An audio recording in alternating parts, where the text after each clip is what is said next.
Don't deny me, 'cause I feel it. It's your heartbeat, it's your hands. Don't deny me from this feeling.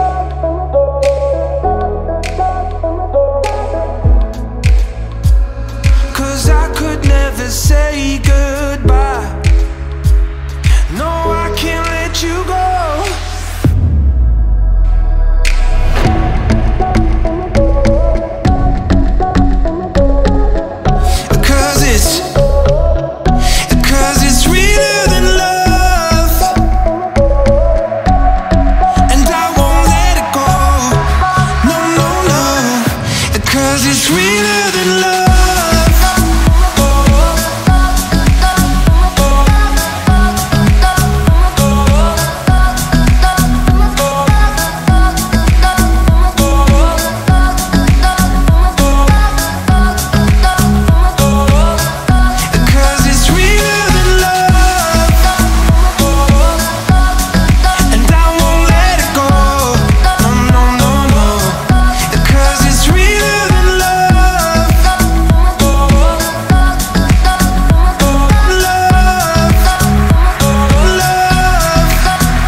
Joo, mä oon siis Wilhard Grön ja lukion tokan luokalla.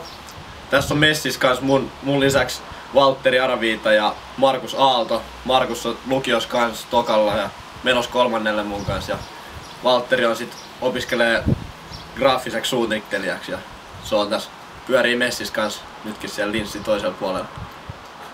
Lähtökohtaisesti että mä oon aika lailla vastannut tosta suunnittelusta ja ton 3D-mallinnoksen valmistamisesta ja sit nyt kun hitsaaminen ja muu tommonen metallityöskentely alkaa, niin minä ja Markus ollaan pääosin sitä hoidettu ja sit Valtteri hoitaa tätä meidän mediapuolta ja kuvien muokkausta ja tätä julkisuutta ja muuta.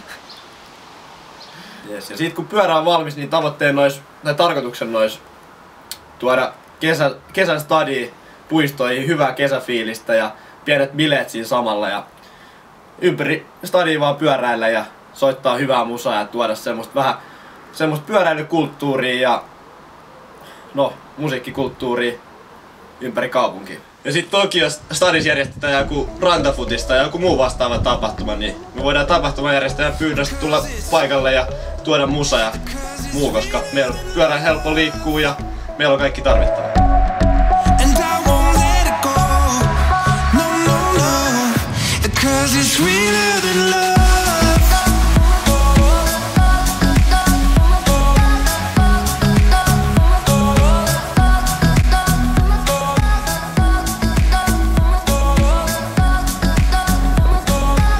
Suunnitelman mukaan pyörään tulee siis supperi, 4 kokoäänialueet kaiutinta, DJ-kontrolleri on vielä muutama vaihtoehto, mutta tehdään siis stadin paras bilepyörä ja tuodaan juhlat jokaiseen puistoon.